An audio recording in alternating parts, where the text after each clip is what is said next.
तो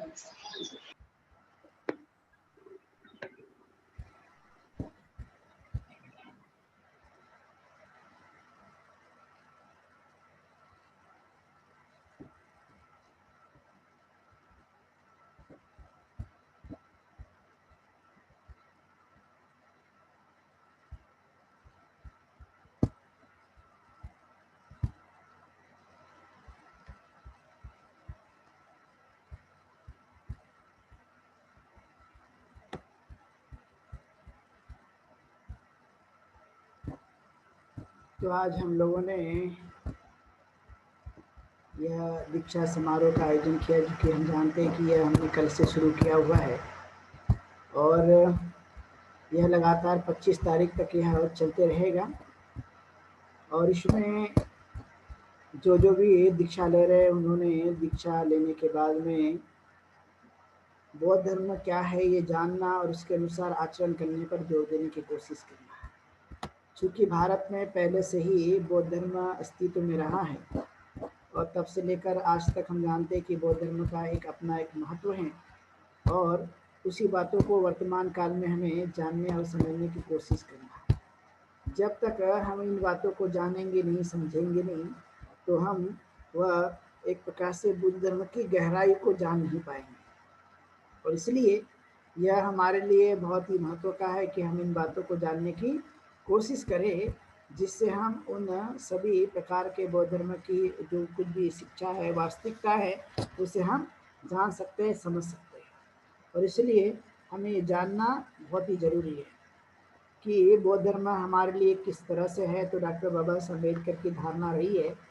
कि मनुष्य का यदि कोई उत्थान या कल्याण हो सकता है तो वह बौद्ध धर्म से ही उत्थान और कल्याण हो सकता है। ये उनका अपना मानना था और तब से लेकर आज तक हम जानते हैं कि उन्होंने इस बात के लिए बहुत ही सलाह दी, बहुत ही उन लोगों को उन्होंने प्रभावित किया, लोगों को समझाने की कोशिश की और समझा करके कि यदि हमारे जीवन को कोई अच्छा बना सकता है तो वह बौद्ध धर्म की शिक्षा है, बौद्ध धर्म की आचरण पद्धति है। वह ही हमें इस आधार पर ले जाने की हम लोग कोशिश कर सकते हैं। तो इस बात पर उन्होंने ज़्यादातर जोर देने की कोशिश की और इसलिए उन्होंने त्रिसंग पंसील और 22 प्रतिज्ञा उन्होंने बौद्ध धर्म के इस नियम में या जीवन पद्धति में इसलिए उन्होंने बना के रखा क्योंकि यह बहुत ही मनुष्य के लिए बहुत कल्याणकारी है, मनुष्य के सुख और शांति के लिए इस बातों पर उन्होंने जोर देने की कोशिश की। और इसलिए उस काल में काफ़ी लोग इस बातों को मानने लगे कि हाँ, यही है जो हमारे लिए मुक्ति का मार्ग दिला सकता है। और फिर काफ़ी लोगों ने बौद्ध धर्म का अंगीकार कर लिया और तब से लेकर आज तक हम देखते हैं कि यह जानना कि क्या सही में ये बौद्ध धर्म हमारे लिए उपयोगी है या नहीं। और जब बहुत सारे लोगों ने इसको समझा कि हमारे उपयोगी हैं और तब उन्होंने बौद्ध धर्म का अंगीकार करना शुरू कर दिया। चूँकि भारत में जातिगत व्यवस्था होने की वजह से लोगों को यह उस तरह के नियम बनाए गए जो अलग अलग जाति के आधार पर है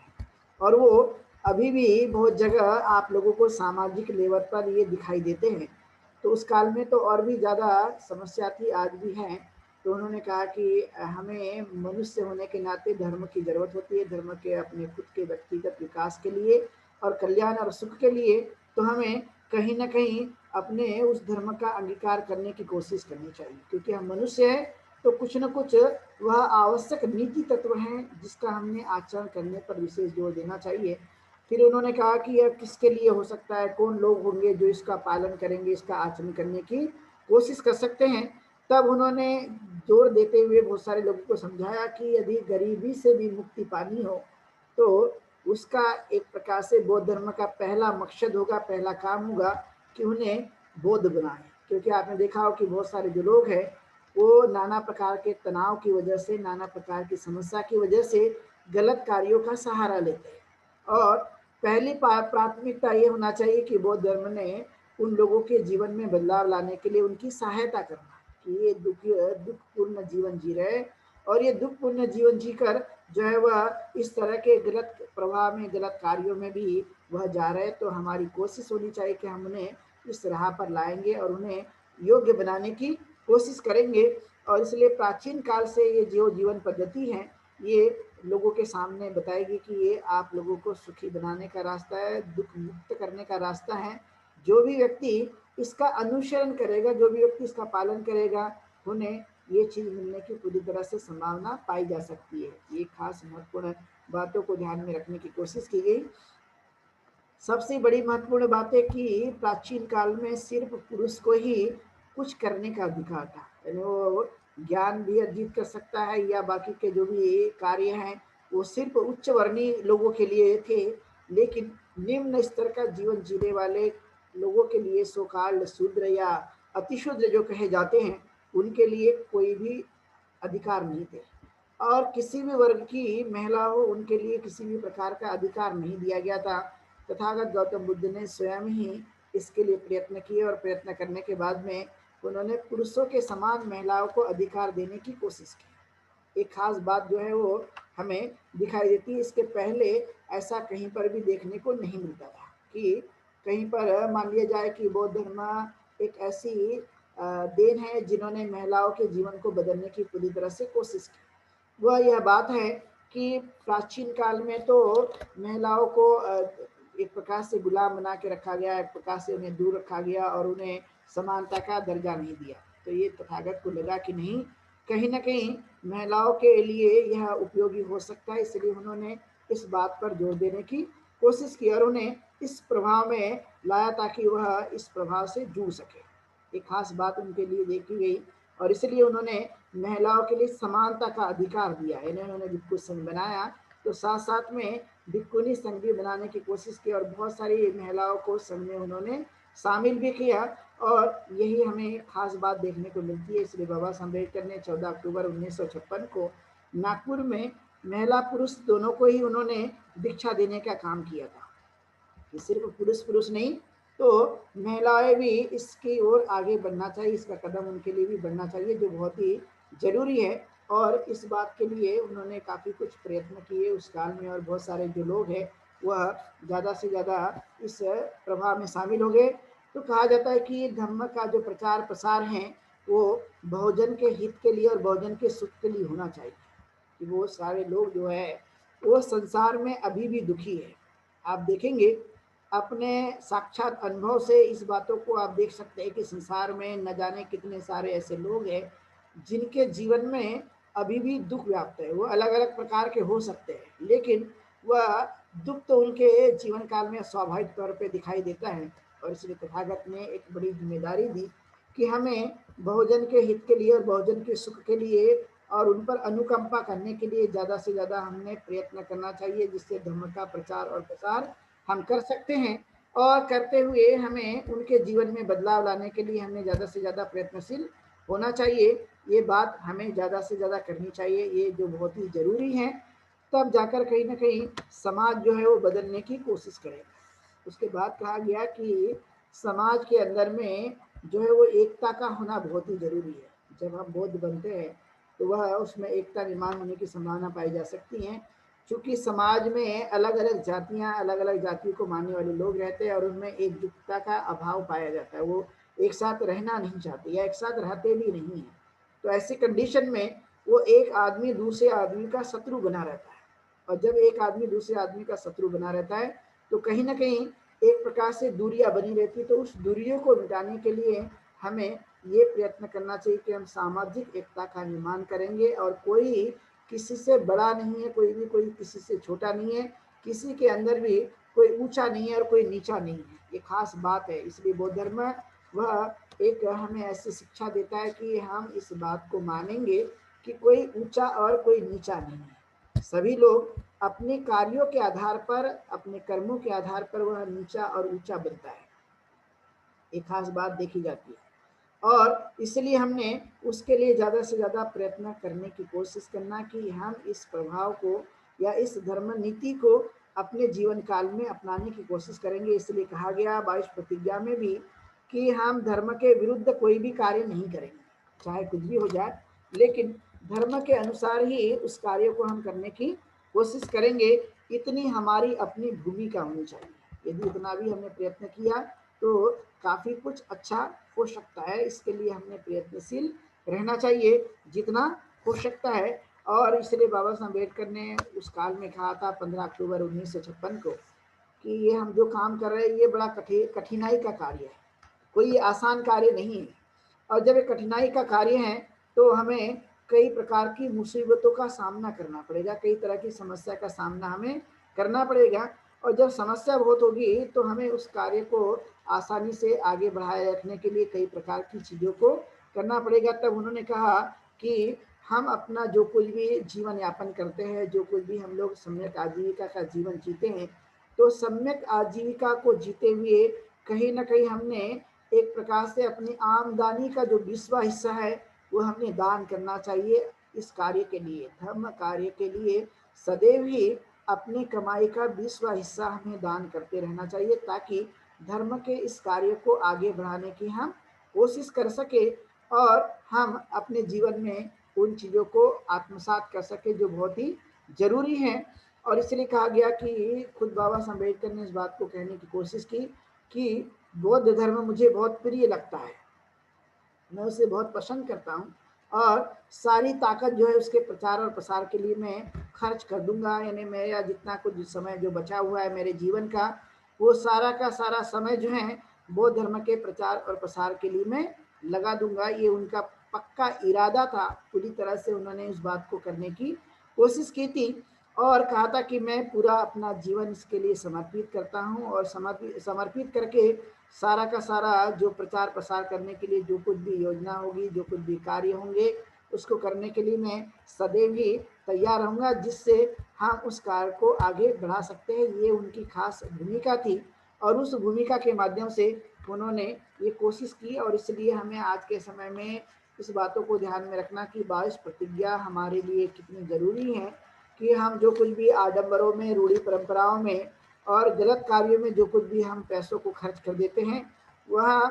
उससे कोई लाभ प्राप्त नहीं होता। तो उन्होंने कहा कि लाभ प्राप्ति के लिए हमें इसका उपयोग सही कार्यों में लगाने की कोशिश करनी चाहिए, उन आडंबरों से हमने दूर हटने की कोशिश करनी चाहिए। और इसलिए उन्होंने कहा कि बौद्ध धर्म ही मानव का धर्म है। यदि हमें कोई चीज़ यदि कहीं दिखाई देती है मानव का धर्म के रूप में, तो कोई और नहीं है अपितु वह सिर्फ बुद्ध का धर्म ही है, जहाँ पे हमें मानवता दिखाई देती है। यदि आपने देखा होगा आज भी बहुत सारे जो लोग हैं, वो यदि हम हिंदू धर्म का भी यदि उदाहरण लें तो आप देखेंगे कि वहाँ पर कई लोग जो है एक जाति के लोग दूसरे जाति के लोगों को मार देते हैं, लोगों को हिंसा करते हैं, लोगों को हानि पहुँचाते हैं और न जाने कितने सारे ये चीज़ों को करने की कोशिश करते हैं। लेकिन बौद्ध धर्म में ये बात कभी नहीं सिखाई जाती और न लोगों को इसके लिए प्रेरित किया जाता है। उसमें यही बात कही जाती है कि हमें ज़्यादा से ज़्यादा अपने उस कल्याणकारी जीवन को जीने के लिए नीति तत्व का आचरण करना चाहिए, उसका पालन करने की कोशिश करनी चाहिए, क्योंकि यह एक प्रकार का मानव का धर्म है। मानव का धर्म यह उत्तम मार्ग का है और इसलिए हमने इसका ज़्यादा से ज़्यादा अंगीकार करने पर जोर देना चाहिए। और उन्होंने कहा कि यदि हम बौद्ध बन जाते हैं तो बौद्ध बनने के बाद में जब जब भी हमें कोई समय मिलता है और यदि हो सके तो हमने विहारों का निर्माण करना चाहिए और विहारों में हर रविवार को जाना चाहिए। इस तरह की उनकी बात थी और जितना हो सके तो हमें उन चीज़ों को आचरण में उतारते हुए उसके करने की कोशिश करनी चाहिए, जितना हम लोग ये कर सकते हैं। और फिर उन्होंने कहा कि ये खासकर भिक्षुओं की जिम्मेदारी होगी, उन्हें ये काम करना होगा कि हम इस प्रचार प्रसार के करने के लिए और बिहार में जो कुछ भी धर्मदेशना है उनके माध्यम से हम सुनने की कोशिश करेंगे, उन्हें बताने की कोशिश करेंगे, जिससे हम जो कुछ भी हमारे जीवन में दुख और समस्या है उन दुख और समस्या को दूर किया जा सकता है। तो इस तरह की बातों को उन्होंने जोर देते हुए बताने की कोशिश की। और उन्होंने कहा कि जो लोग धर्म नहीं जानते हैं, नहीं समझते हैं, तो उन लोगों ने सीखने की कोशिश करना चाहिए। ये काफ़ी महत्वपूर्ण बात है कि हम कोई चीज़ नहीं जानते हैं, नहीं समझते हैं, त्रिश्रेण पंचशील के बारे में हो या फिर अष्टांगिक मार्ग के बारे में हो, चाहे फिर वो 10 पारमिताओं के बारे में हो, चाहे वो ब्रह्म विहार के बारे में हो या दैनिक जीवन के सुख के संपादन के लिए कोई भी बातें हो, उस बातों को हमें ध्यान में रखने की कोशिश करना चाहिए कि उसके लिए हमने सीखने की कोशिश करना चाहिए। ज्ञान वह है जो कभी भी पूरा नहीं होता, सीखने की बातें कभी भी पूरी नहीं होती। वो सदैव ही मनुष्य जीवित रहते समय वह अंतिम दम तक सीख सकता है, अंतिम दिनों तक वह चीज़ों को जान सकता है। इस बातों पर विशेष जोर देने की कोशिश की और फिर उन्होंने कहा कि मेरा धर्म ऐसा है जहाँ पर किसी भी प्रकार का कोई भेदभाव नहीं है, चाहे वह गरीब हो या अमीर हो, ऊंचा हो या नीचा हो, किसी भी जाति पाति का, तो वहाँ पर किसी भी प्रकार का भेद नहीं है, क्योंकि यह धर्म एक प्रकार से महासागर की तरह है और यहाँ पर किसी भी प्रकार का भेदभाव नहीं किया जाएगा। और इसलिए जब भी कोई कार्यक्रम हो तो वहाँ पर ये जाति नहीं पूछी जाती और नहीं वह कहाँ से आया ये पूछा जाता है, वह सिर्फ इंसान है इतना ही पर्याप्त हो जाता है कि इंसान से बढ़कर दुनिया में कोई चीज़ें नहीं है। लेकिन आपने देखा हो कि भारत में पहले से ही ये बात कही जाती थी कि जो अति शुद्र है या शुद्र है वह निम्न जाति के हैं, तो उन्हें मंदिर में प्रवेश नहीं करने दिया जाएगा, शिक्षा के उस शिक्षालय में प्रवेश नहीं करने दिया जाएगा, क्योंकि उनकी धारणा थी कि अछूत आदमी के दर्शन करने से, अछूत आदमी के अंदर आने से ये सारा कुछ भ्रष्ट हो जाता है, ये सभी कुछ हमारा एक प्रकार से पाप हो जाता है। ये सब बातों को उन्होंने कहने की कोशिश की, लेकिन बाबा साहब अम्बेडकर ने इस बातों को ही दूर करने के लिए उन्होंने कहा कि हमें वहाँ जाने की जरूरत नहीं जहाँ से कुछ हासिल नहीं होता, वहाँ हमें नहीं जाना चाहिए जहाँ पर हमारा अपमान होता होगा, वहाँ पर नहीं जाना चाहिए जहाँ हमें बेइज्जत किया जाता होगा, जहाँ पर जाने के बाद में हमें सजा दी जाती होगी, तो ऐसे जाने की जरूरत नहीं है। ऐसे जगह हमें कहीं पर भी जाने के लिए विचार तक भी नहीं करना चाहिए। तो उन्होंने कहा कि इसके लिए सबसे एक बेहतरीन रास्ता है, वह रास्ता है कि हमने उसके अनुसार जो है वह जीवन जीने के लिए बौद्ध धर्म का ही अंगीकार करना चाहिए और यही हमारे लिए बहुत ही ज़रूरी है। जितना ज़्यादा हम इसका अंगीकार करते जाएंगे उतना ज़्यादा हमें लाभ मिलने की संभावना पाई जा सकती है। यदि हमने इस पर जोर दिया तो स्वाभाविक है कि बौद्ध धर्म के अनुसार जीवन जीने में दिक्कतें हमारी कम होगी, लेकिन यदि हिंदू रहकर यदि हम अपने जीवन को जीते हैं तो अनेक प्रकार की समस्या का सामना हमें करना पड़ सकता है। सबसे बड़ी बात है कि मानव रहते हुए मानव जैसे हमारे साथ कोई भी व्यवहार नहीं करेगा, ये सबसे बड़ी बात है। और इसलिए आप लोगों ने भी ये महसूस किया होगा जगह जगह कि यदि हम कई ऑफिसों में जाते हैं और काम करते हैं या किसी भी जगह जाकर हम अपने आजीविका को जीने के लिए कार्य करते हैं, तो आपने भी ये अनुभव देखा होगा कि दूसरे लोग जो है ये समझते हुए कि ये जो है इस जाति के हैं, यह वह आदमी है, तो उनकी मानसिकता बदल जाती है। ये आपने अनुभव करने की कोशिश की। आज भी युवन बाबा साहब अम्बेडकर की 64 साल की धर्म क्रांति और भारतीय संविधान के लागू होने के बाद भी आज भी यह मानसिकता पूरी तरह से नहीं हुई है। और इसलिए बाबा साहब अम्बेडकर की ये धारणा थी कि हम जाति के नाम पर जाने जाते हैं, हमारी सरनेम से जो हम जाने जाते हैं और उस हिसाब से लोग जो है वह हमारे साथ ट्रीट करते हैं, तो उसको रोकने के लिए उन्होंने अच्छी तरह से बातों को सुझाया था कि हमने धम्म की दीक्षा लेकर हमें अपने नाम यदि सही नहीं है तो उसे भी बदलना चाहिए और जो हमारी सरनेम है यदि वो सही नहीं है तो उसे भी बदलने की कोशिश करना चाहिए, जो बहुत ही ज़रूरी है। अब ये देखा जाता है कि जब नामांतरण और धर्मांतरण के लिए बात कही जाती है तो बहुत सारे लोगों के मन में डर उत्पन्न हो जाता है। डर वो ये है कि हमें यदि हमने बदल दिया तो हमें सुख सुविधा मिलेगी या नहीं मिलेगी, हमें आरक्षण मिलेगा कि नहीं मिलेगा। तो आपने देखा हो कि आज के समय में तो आरक्षण जो है वो पूरी तरह से धीरे धीरे समाप्त किया जा रहा है, क्योंकि निजीकरण हो रहा है और निजीकरण भी हो रहा है और हमारी जो धार्मिक या हमारी जो कुछ भी संस्कृति है वह उसे भी कमजोर करने का काम किया जा रहा है। और हमारे जीवन में जो पहले से हमारे पीछे सिंबल लगे हुए उनके आधार पर भी हमारे साथ में काफ़ी तरह की समस्या जुड़ी रहती है। लेकिन यदि जो कुछ भी मिलेगा तो वह हमारे नाम बदलने के कारण नहीं मिलेगा, ऐसा कुछ भी नहीं है। सरनेम बदलने के बाद नहीं मिलेगा, ऐसा कुछ भी नहीं है। जो व्यवस्था भारत में वर्तमान में होगी उस आधार पर जो कुछ भी मिल सकता है वो तो पूरी तरह से हमें वो सुविधा मिलेगी। लेकिन हमें अधिकार है भारतीय संविधान के माध्यम से कि हम अपने नाम को बदल सकते हैं, अपनी सरनेम चेंज कर सकते हैं यदि वह सही नहीं है। चूँकि बुद्ध के काल से ही इस तरह की बातें देखी जाती थी या देखी गई है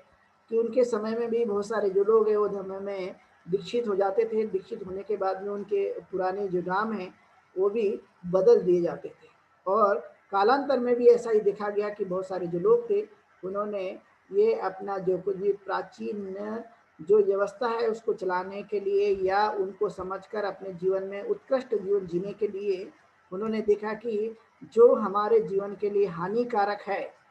ऐसी चीज़ों को नहीं मानूंगा, और जो योग्य हैं उन चीज़ों को मैं अपने जीवन काल में उतारने की कोशिश करूंगा। इस बातों पर विशेष जोर देने की कोशिश की गई। तो योग्य बातें क्या है कि जिन कारणों से हमें अपमान करने का या हमें अपमानित किया जाता होगा, जाति के नाम पर हमारा शोषण होता होगा, जाति के नाम पर हमें सताया जाता होगा, तो वह ये हमें बदलने की कोशिश करनी चाहिए और अपनी आइडेंटिटी, अपनी पहचान एक प्रकार से बौद्ध की होना चाहिए। क्योंकि बौद्ध लोग पूरे संसार में रहते हैं, सिर्फ भारत में नहीं तो पूरे संसार में रहते हैं। लेकिन भारत के अंदर में आप देखेंगे तो अछूत रहते हुए दिखाई देंगे, निम्न स्तर का जीवन जीते हुए लोग दिखाई देंगे। लेकिन बौद्धों की पहचान हमारी बननी चाहिए और सभी लोग ये जानना चाहिए कि हम बौद्ध हैं। इसलिए क्योंकि बौद्ध लोग सिर्फ भारत में नहीं रहते और पर्टिकुलर कोई एक जाति के लोग नहीं है, वो अलग अलग लोग आए और एक प्रकार से इसको महासमुद्र बना दिया। और जिस तरह से अनेक नदियां नाले इस समुद्र में आ जाती है और अपना एक रंग कर देती हैं, उसी ही तरह यह बौद्ध धर्म भी के अलग अलग जगह के लोग इसमें शामिल होंगे और शामिल होकर वह अपने जीवन को जीने की तरफ में आगे बढ़ेंगे। इसलिए एक महत्वपूर्ण बातें हैं कि हमने बौद्ध धर्म का अंगीकार करके इन बातों पर ध्यान देने की कोशिश करना कि मेरी आइडेंटिटी यह वैश्विक है। क्योंकि बुद्ध धर्म अनेक देशों में लोग उसके मानने वाले लोग हैं, सिर्फ भारत में नहीं तो बहुसंख्यक लोग जो है वो विश्व में रहते हैं। और जब विश्व में बहुसंख्यक लोग बौद्ध लोग रहते हैं तो हम भी कहीं पीछे न रह जाएं, और इसलिए हमने उसका अच्छी तरह से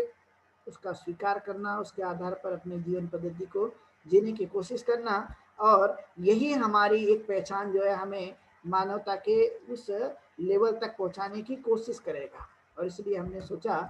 कि जो लोग दीक्षा लेना चाहते हैं उनके लिए 14 अक्टूबर से लेकर 25 अक्टूबर तक का हमने समय रखा है कि जो लोग इसके बारे में जानना चाहते हैं, स्वीकार करना चाहते हैं, तो उनको हम लोग दीक्षा देंगे और उसके बारे में बताने की भी कोशिश करेंगे कि ये हमारे लिए कितना अहम है और कितना ज़रूरी है। क्योंकि यह ज़रूरी इसलिए है क्योंकि जब तक हम बौद्ध नहीं बनेंगे और बुद्ध के अनुसार अपना जीवन को नहीं बिताएंगे तब तक किसी भी प्रकार का कोई परिवर्तन आने की संभावना नहीं पाई जा सकती। इसलिए बौद्ध बनना जरूरी है और बौद्ध बनने के लिए दीक्षा लेना जरूरी है। कभी कभी ये बात देखी जाती है, बहुत सारे लोग जो है वो अपनी बुद्धि विलास में फंस जाते हैं और उनकी धारणा होती है कि हम तो बाबा साहब अम्बेडकर ने जब से बौद्ध धर्म स्वीकार किया तब से ही हम बौद्ध हैं, ये लोगों के मत दिखाई देते हैं। यदि ऐसा हुआ होता तो फिर बाबा साहब अम्बेडकर ने 14 अक्टूबर 1956 को एक बार बौद्ध धर्म की दीक्षा देने के बाद में दूसरे दिन इन्हें 16 अक्टूबर 1956 को उन्होंने चंद्रपुर में फिर दूसरा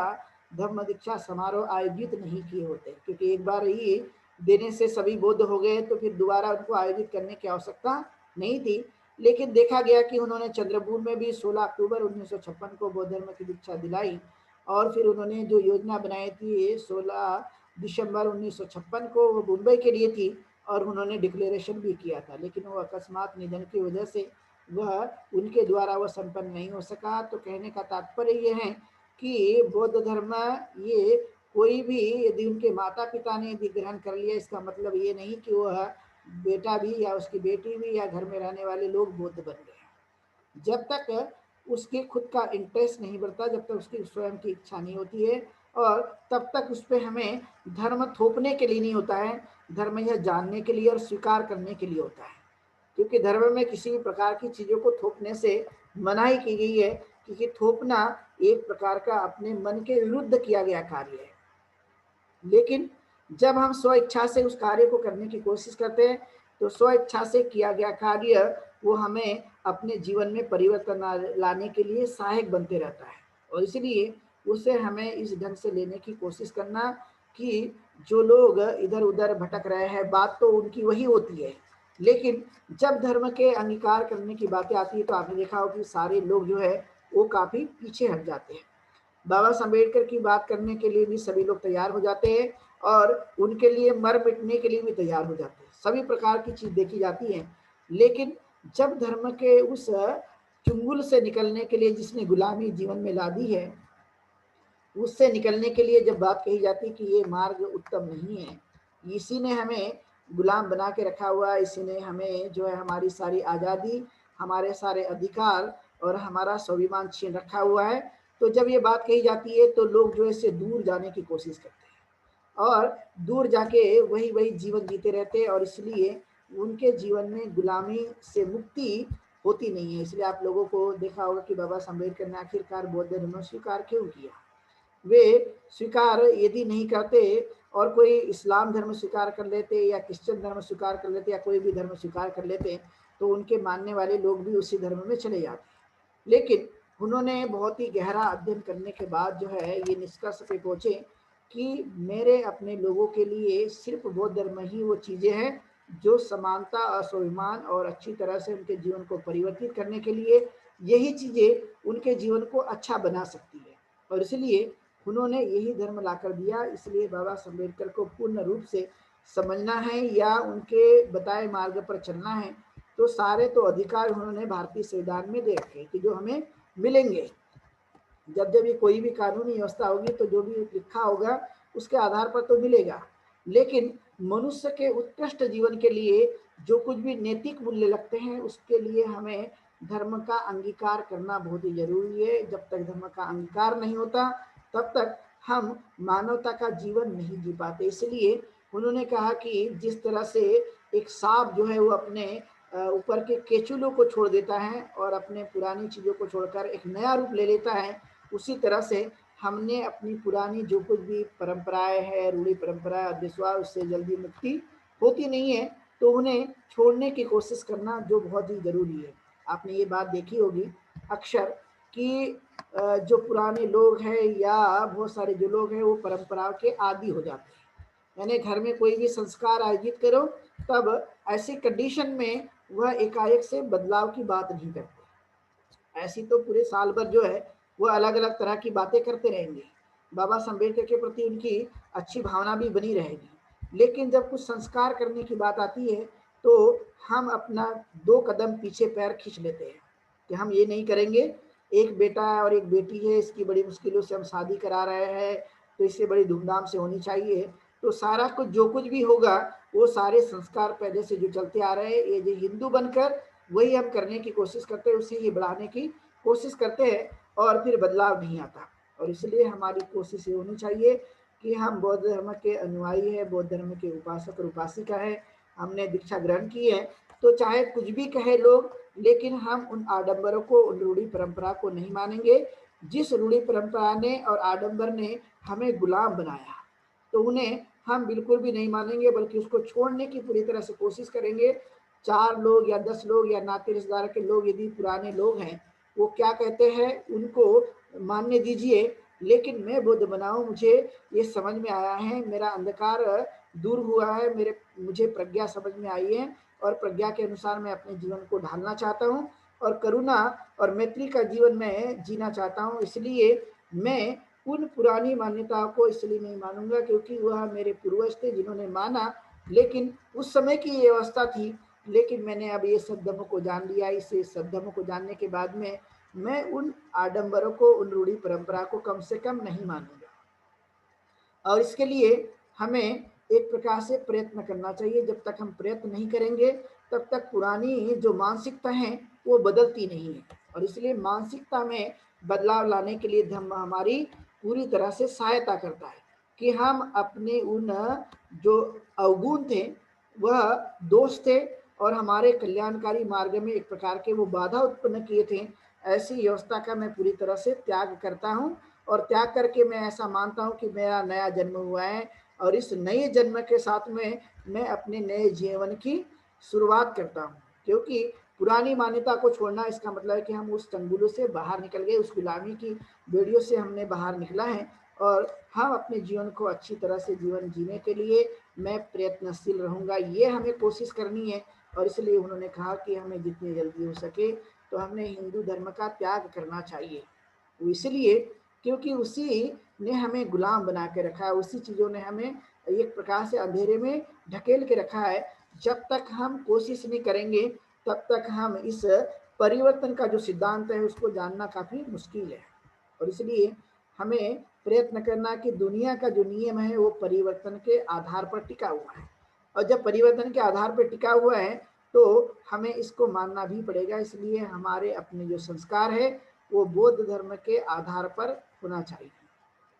जब हम उनको अपने जीवन काल में अपनाते हैं तो हमसे जो रूढ़ी परंपरा, अंधविश्वास और जो पाखंड है वो हमसे दूर चले जाता है। कई जगह आपने देखा होगा कि जब शादियों के समय में मंगल कार्य किए जाते हैं, मंगल कार्य करने के बाद में उसके बाद बहुत सारे जो लोग हैं, एक तरफ तो उन्होंने परित्य देशना करा दी, एक तरफ तो मंगल कार्य कर दिया, और दूसरी तरफ हम देखते हैं कि शादी के खत्म होने के बाद में लोग जो है किसी पशुओं को या किसी पक्षियों को मारकर जो है उसको काटकर सार्वजनिक भोज भी करते हैं, इन्हें मांसाहार का भोज कहते हैं, यानी नॉनवेज की पार्टी करने की कोशिश करते हैं। आपने अक्सर ये देखा होगा। तो हमने ये शपथ लिया है कि हम जीवों का लालन पालन करने की कोशिश करेंगे, और लालन पालन कोशिश करना इसका मतलब है कि हमने जीवों को नहीं मारना चाहिए, जीवों की हत्या नहीं करनी चाहिए, बल्कि उनके प्रति हमने स्नेह, प्रेम और करुणा और मैत्री बना के रखने की पूरी तरह से कोशिश करनी चाहिए। यही हमारे लिए खास मकसद है, और इस मकसद को जीवन काल में उतारे रखने पर जोर देना चाहिए। और नहीं तो आपने देखा हो कि ये प्राचीन काल में हमारे देश के अंदर में बड़े बड़े यज्ञ किए जाते थे, और यज्ञ में पशुओं को मारा जाता था, काटा जाता था, उसकी बलि दी जाती थी, और फिर उसकी बलि देने के बाद में उसको पकाकर जो है वो सार्वजनिक भोज किया जाता था। और भोज करने के उपरांत फिर वहाँ पर सार्वजनिक रूप से ही मदिरा का सेवन किया जाता था, शराब पी जाती थी, और जितना हो सके अपनी इच्छाओं के आधार पर वो गलत कार्य करने की कोशिश करते थे। तो आपने देखा कि ये ब्राह्मणिकल संस्कृति है, यह वैदिक व्यवस्था है जो इस तरह से किया जाता था, और इसी चीज़ों का तथागत गौतम बुद्ध ने स्वयं अपने काल में बहुत पुरजोर विरोध किया कि पशुओं को मारना नहीं चाहिए, पशुओं की बल्कि हिफाजत करनी चाहिए, उनका लालन पालन पोषण करना चाहिए, वो भी एक जीव ही है। लेकिन उस समय इन चीज़ों को मारकर बड़े पैमाने पर सार्वजनिक भोज कराया जाता था, और लोग जो है उसको बड़े अच्छे ढंग से वो लेने की कोशिश करते थे। तो कहने का तात्पर्य है कि ऐसी मान्यताएं जो मनुष्य के लिए हानिकारक होगी, मनुष्य मात्र के लिए हानिकारक होगी और असमानता निर्माण करने वाली होगी, ऐसी चीज़ों का हम त्याग करेंगे, उसे हम छोड़ देंगे। और इसलिए धर्म दीक्षा के माध्यम से इन चीज़ों को समझना, जानना और बौद्ध धर्म का अंगीकार करना हमारे लिए बहुत जरूरी है। जितना हम लोग इसको पालन कर सकते, इसका आचरण कर सकते हैं, इसलिए हमने यह विचार किया कि एक प्रकार से जो दीक्षा लेना चाहते हैं वो दीक्षा लें, और जो इस नीतियों को, इस सिद्धांत को जो समझना चाहते हैं उनके लिए हमने ये 14 अक्टूबर से लेकर 25 अक्टूबर तक का यह कार्यक्रम बनाया है, और उस आधार पर हम लोग इसको करने की कोशिश कर रहे हैं। लेकिन कल का जो हमारा प्रोग्राम होगा वो कल 6 बजे होगा, और 7:30 बजे की जगह कल हमने एक परिवर्तन लाया। उसके बाद में जितने भी शाम के प्रोग्राम होंगे वो 7:30 बजे ही शुरू रहेंगे। लेकिन कल का हमने परिवर्तन लाया है कि कल 6 बजे शुरू रहेगा, तो जो भी दीक्षा लेना चाहते हैं, इस समारोह में शामिल होना चाहते हैं, वे सभी लोग इस समारोह में शामिल हो सकते हैं। तो आज की देशना को, इस धम्म दीक्षा के जिन जिन लोगों ने ली होगी उन सब लोगों का अभिनंदन। और आज की देशना को हम लोग यही रोकेंगे, और बौद्ध धर्म के इस धम्म दीक्षा का जो मर्म है,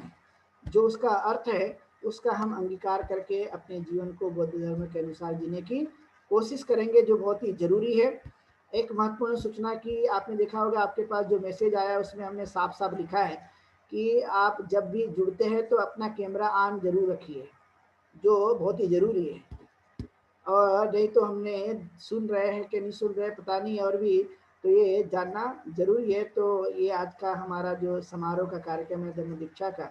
वो यहीं पर हम लोग समाप्त करते हैं, और धम्म पालन गाथा से आज के इस धम्म दीक्षा को यहीं पर विराम देंगे। सब पाप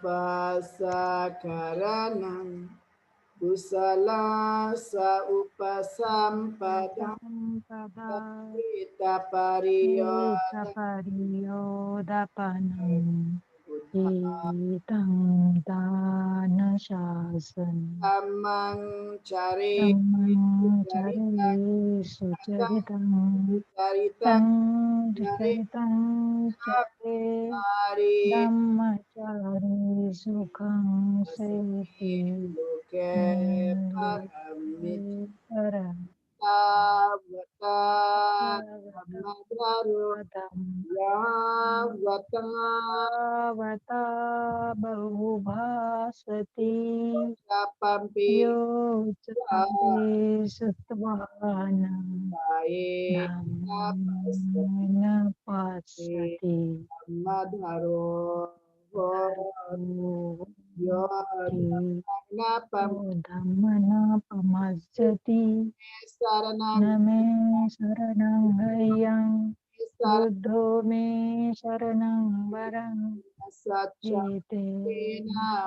Vartute Jaya Mangalam Nati me Saranangayang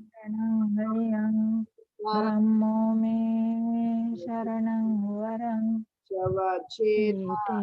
Vartute Jaya Mangalam Saranangayang me saranang hayang Sangho me saranang varang Satchavachena Jaya Mangala Buddha Buddhaya Namo Dhammaya Namo Sanghaya Sadhu Sadhu Sadhu